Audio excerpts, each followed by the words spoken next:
She is the daughter of legendary WWE wrestler The Dynamite Kid. She is now trailblazing her own path in professional wrestling. Straight out of Jersey welcomes the Dynamite Doll, Bronwyne Billington.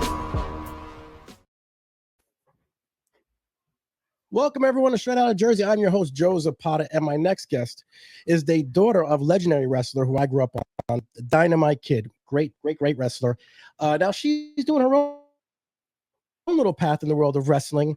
The Dynamite Doll herself, the beautiful Bronwyne Billington. How you doing, Bronwyne? Oh, I'm so How you doing? You good? here. That was such an awesome intro to your show, and yeah, I'm excited Thank to hear. Your dad, he's a legend. I actually got a chance to meet him when I was about 12 years old in the Meadowlands. And he was really funny because we knew where the wrestlers came in, and he came up to me, and I remember when I had hair, he kind of rubbed my hair and then walked in. Seemed really cool guy, back there. Really funny. When you were a child growing up, did you know he was different job than most dads? I don't think I really did, because it was just the norm for me, and even my cousins, like that. All my cousins, we all had wrestling fathers, so I'm related to our family as well. So that was completely the norm. Our dads would be gone. On weekends we'd hang out with our cousins and the moms, and that was our lives. We didn't know any different. That our dads would be gone at 6 weeks at a time, and they might not be there for birthdays or Christmas. So I didn't really realize probably until I was a little bit older that I'm a little bit different. Was it hard for you as a child knowing that your dad is entertaining millions of kids, but he's not there with you? Is that kind of tough? Not at the time, because I was too young. Yeah, it didn't really hit me till later, and then you kind of look back at the missed moments. But growing up, like I said, I didn't know any different. I was so young that it didn't faze me. Yeah. Now, did you have a wrestling ring in your backyard growing up? We did, yeah. So the first house, we had a big barn in our backyard. And we lived on a massive acreage, and we had a ring in the barn. And then, if I was at Stu Hart's house, Grampy, we called him, there was always a ring there, a ring outside. Or Brett's house at a time, there was a ring in the pool area. So wherever we were, there was a ring somewhere. Did you get to meet a lot of the wrestlers when they came over for Thanksgiving or Christmas? Did you see a lot of them? Yes. Yeah. I was super shy and timid growing up, and I think it was probably because there was always these massive wrestlers around, and I was like so little, and they were like giants to me. Like I even met Andre the Giant, really, Macho Man, Ultimate Warrior, everyone. There could be midgets running around. There could be giants. There might be a bear. Like you just never know what you're gonna get at dinner. So yes, because I heard Stu Hart had a bear in his house. Didn't he have a bear at one time? Yes, I didn't actually see the bear, but probably would have pants if I did. Did you get in there and kind of wrestle with your dad as a little child in the ring?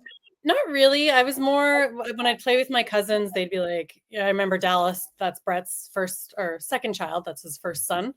He would be like, I'm Macho Man, and I'd be like, I'm Miss Elizabeth, and I always gravitated towards Miss Elizabeth. So it's not surprising that I ended up becoming a manager. That's pretty funny.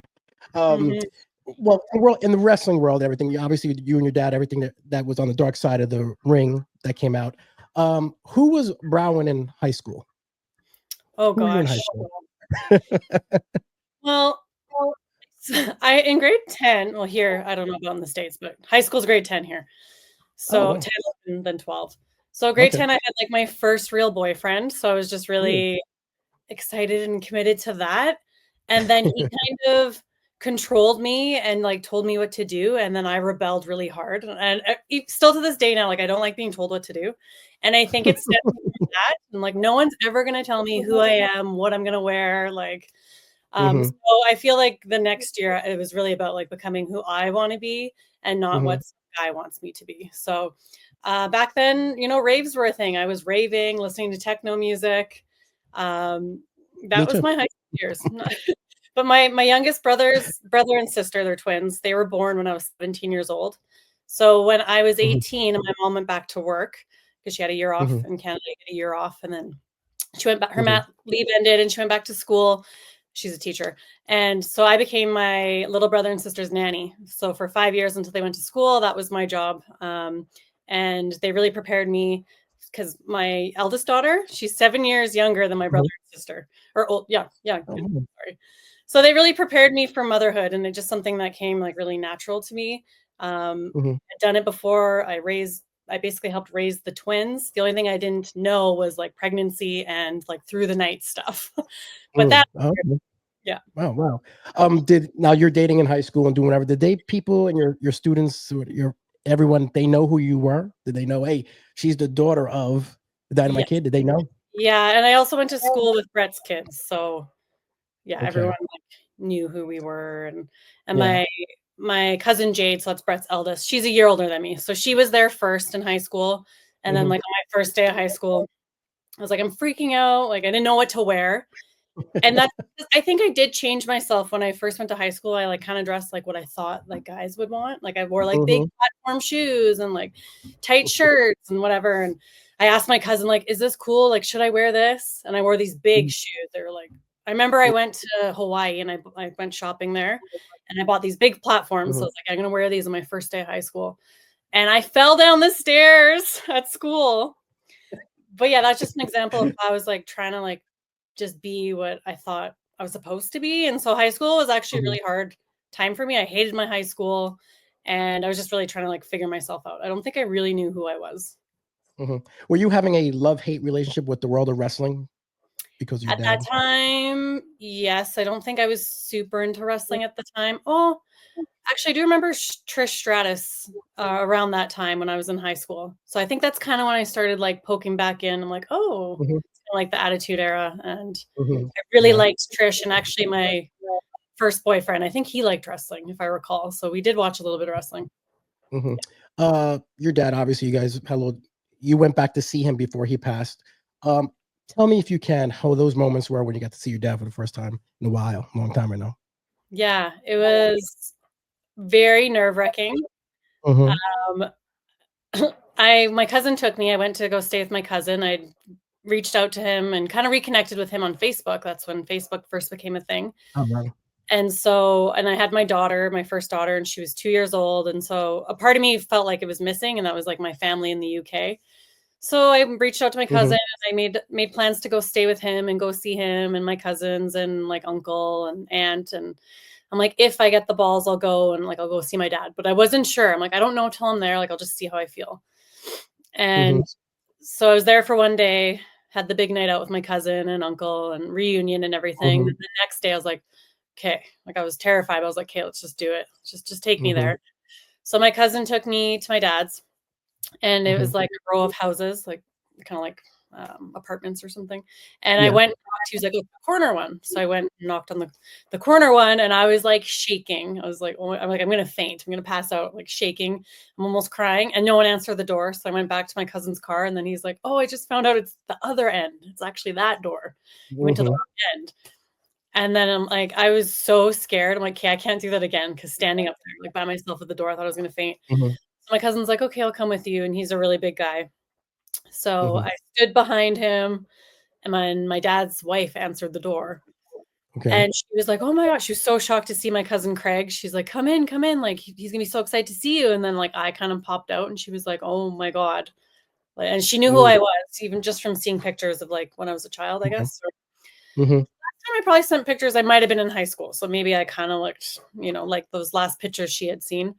So yeah, she was like, come in. And my dad was sitting in the living room and I immediately just started crying and he was just smiling like huge and acting like nothing had ever happened. No time had passed. And then I felt kind of stupid for crying. So I was like, so I just stopped crying. And he's like, why are you crying? I'm like, because I missed you. Yeah. And he just acted like nothing. And like, hey, let's just continue on. Was your mom okay with you going to see him? Yeah. Yeah. She was okay. Yeah. I think going. Really proud of me. And my sister was really proud of me as well. Just because it was, I was super brave. I'm still proud of myself that I actually did it because I wasn't sure. I'm like, I don't know. I might not be able to do it when I get there, but it was pretty emotional. And then I kind of went back every day. My cousin would bring me and I'd hang out with my dad a little longer each time. But I only went for a week because I left my two-year-old daughter back home. So, Oh, and it was, which isn't very long when you're traveling to another Mhm. country. So each day I was getting more and more upset because now I'm like, I'm leaving you in like 4 days. I'm leaving you in 3 days. I'm leaving you in 2 days. So I was just like crying. Yeah.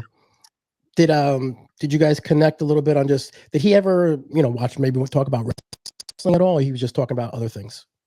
Talking about wrestling? Yeah, was he talking about wrestling at all, or looking at wrestling tapes or anything like that? No, not really. Not No? really. Not that time, but the next time I went, I took my laptop because my dad didn't have like internet or anything like that. He would Oh, just wow. have TV, which would show the old World of Sports matches. So Mhm. sometimes he Oh, might okay. see one of his old matches on there. But I brought like the best of the British Bulldogs in Japan DVDs, and we Mhm. watched all those. I think it was the second time I went, and WWE was in town in Mhm. Manchester, and Mhm. my cousin Harry was wrestling, Harry Smith. So he actually Oh, came yeah. over to my dad's too, and like we were watching old wrestling matches together. And Harry asked him, "Have you watched these videos since you've been in them?" And he was like, "No." And he could still call all the spots. He like knew exactly. He's like, "This is where I do this, and this is what happened Really? here." And yeah, Wow. The Tiger Mask match with your father. So many wrestlers I talk to, I'm friends with many pro wrestlers. They all say that match is what made them become a pro wrestler. Did, yeah. did your dad realize how big and how iconic he was as a legend to so many wrestlers, or no, he just didn't realize it? I mean, I think he had an idea, but like I said, like he didn't have the internet, so it's like you don't even know the power of the internet and like how Mhm. truly iconic he really was. I think he has an idea, but I'm not so sure if he really, really knew. Mhm. Do you have any of your dad's memorabilia from when he wrestled? I do, You yes. do? Yeah. Yes. You I have, Mhm.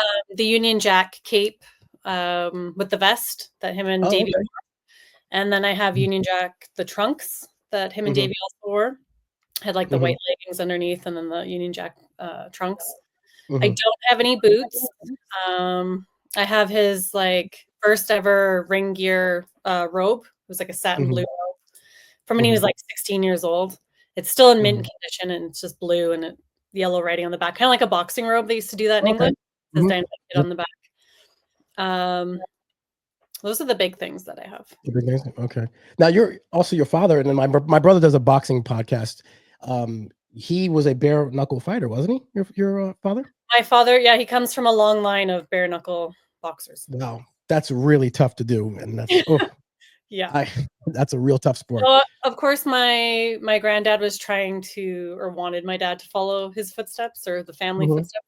But my dad, Mhm. when he met Ted Betley, he started wrestling or like he saw it Mm. for the first time and he Mhm. just wanted to go for that. It was something different. And my dad was really good at gymnastics as well. He took gymnastics in school. So I think that's Mm. why it translated so well, pro wrestling.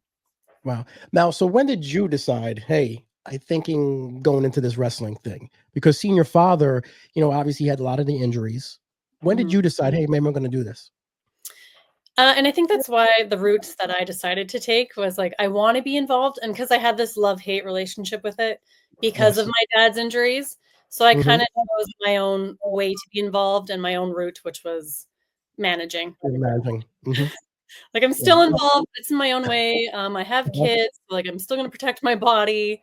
Um, Mhm. I Yeah. still get to like help keep my dad's legacy alive. So I've been involved now for about 12 years, Mhm. 12, Is the 13 years. goal to get to the WWE eventually, if they call? Honestly, I just want to have fun. As long as I'm having fun, Mhm. I'll take whatever comes my way, but I would like to travel more for sure, whatever that entails. I would Okay. love to go to Japan. I'd Mhm. like to start, going to the States more. Even right now, I'm just kinda Mhm. exploring Canada more, which has been great. Mhm. I'd like to Oh, go, good. like, out east now and, yeah, go to, like, Mhm. the States. I've been talking to lots of promoters in, like, Philadelphia, New Jersey area. Oh, So, good. yeah, I'd like to do, That's like, good. that. New York, I've never been to New That's York, so I'd love to do that. never been to New York? You No. never been to New York? Oh Nope. my god, you gotta go. That was the place where all the raves used to go. It was very popular with the raves back in Oh, the like where day. it started, Mm. right? Yeah. Yeah, yeah, with the tunnel Club and the sound Kids? factory, all what? Yeah. Club Yeah, Kids. it was really, really, back then. Obviously, with the new change in the WWE, with Triple H and, running it, your dad deserves to be in the Hall of Fame, without a Yes. doubt. He does. And I think that call is eventually going to come. Do you know maybe if it's going to come soon, or did you hear anything? I don't know, and I just don't, because I kept thinking, oh, maybe it'll be this year. But of course, now I'm like, Me too. it's right around the corner and I haven't heard anything. I don't think it's happening. But I just have like a sneaky suspicion things are lining up the way that they should, and they'll just kind of naturally progress and hopefully lead to that. Yeah, eventually. What did your mom think about you jumping into wrestling? Oh, she loves it. She's super supportive. She absolutely loved like her time with my father and learning about the wrestling business. And she has so many great stories. And so she's like always so amazing to have backstage, or, you know, if we go out and eat after talking to all the wrestlers, like they just love her stories. So she's absolutely an asset, and she's very supportive. Always been my number one fan. Your cousin, Tom. Yes. I actually had to take a double take because when I saw him on wrestling, Yeah. I actually thought it was an old video of your father. I didn't know it was, he looks so much like him and he wrestles like him. Did he ask you for permission to become the Dynamite Kid? You know what? No, we didn't really have that conversation, but that doesn't bother me. Okay. Yeah, it first came out just on AEW. So it just, I don't know if it was kind of like their call. Because to me, yeah, I feel like it was their call. It was like their choice. But my brother doesn't wrestle. I'm not wrestling. Like he's a spitting image of my father. So I'm like, if there's anyone that's going to be called the Dynamite Kid, it should be my cousin Tom. Well, why don't you manage them? Have you had that conversation? I have managed them in Calgary when they first came, him and his brother Mark. The Billington Bulldogs came here and did a few shows together. Yeah. And then I managed just Tom by himself as well, just in Calgary. Now, have you been in AEW yet, or no? You haven't? No, not yet. No, I've been to shows. I watched Tom in Calgary live, and that was the second time he wrestled for AEW, I believe, at least on TV. And so, yeah, I was there for that and cried my eyes out. Every time I see him, I cry because I'm just like, really? It's like super. God, the first night they came to Canada, him and Mark, and I watched them. I was just bawling my eyes out. I was like, really? I was mad. I heard you even spill beer, I think, right? All over yourself? Did you spill a beer or something all over yourself? All over myself. I thought you. Yeah, it was in the summer and it was super hot out, and like I had sandals on, and and they're so expensive. It's like a $20 beer at the Saddle Dome, like at our venue here. And so it was full, and Tom's coming out, his music's playing. I'm like, I'm trying to take a video, but I'm trying to be in the moment. So I was like, I don't know what to do. Like, okay, just have a beer. No, I don't know. Put the beer down. And I like spilt it all over my pants, my shoes. So after I went to the bathroom and like washed my feet in the sink because I was literally so sticky. Because I was just like, you're trying to be in the moment, but you also want to take pictures. And it's like the day the day that we live in with cell phones. But I snapped a few photos and then I put the phone away. What do your kids think of their grandfather? Do they know his legacy? Yeah, I think they think it's pretty cool. Yeah, they all have, like, I have the LJN figures. Yes, I had those. Multiple. I come across them. Someone's like, "Do you want this? Do you want this?" Or I see it at a thrift store or whatever. I have like 5 of them at least because I'm like, well, they're good to have to pass on to the grandkids and everything, right? So they've always had one in like their toy bucket because it's like the rubber one. Yes. And then I have like every figure I get, I'll always get an extra one for my kids to save for their collection, and I'll get my niece and nephews, because I'm always thinking about them in the future. Like, this is your granddad, so yeah, these are your collectibles.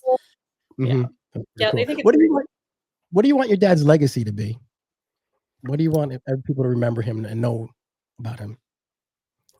Just absolutely. I want him to be known for his wrestling, his work ethic, and he was the first like smaller guy that made a huge difference in this large man's sport. And that he was actually a really kind and funny person. So anyone that knew my dad, like personally and like actually had a friendship, he was very giving, like so giving to his friends. Just a kind man. And that's how I knew my father was, like, so kind and gentle and funny. And anyone that truly, truly knew him, they saw that side, and they know that that's who he was at the core of his being. So. And I know he's with you in spirit. What do you think he thinks of you, of your career in wrestling? What would you think he thinks? I mean, I don't know that he'd really like his baby girl involved in wrestling, and that's kind of where he always stood. But I'm trying to, keep his legacy alive, and I hope that he realizes that. And times are different now because women involved in wrestling weren't always respected. So hopefully he's looking down, knowing like times have changed, more women are involved and evolving.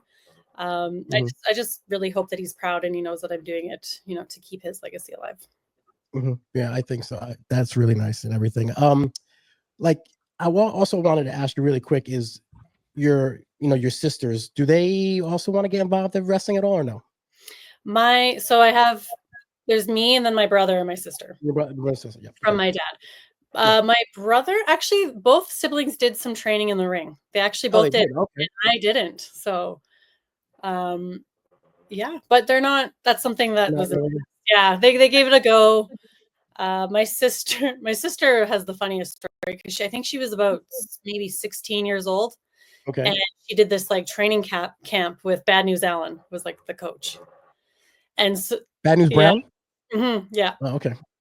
So that in Calgary here. And so she was a young girl and she was like locking up with all these big stinky guys. And she had really bad asthma. She does have really bad asthma. And my mom was there like cheering her on, and my sister could do like flips and stuff.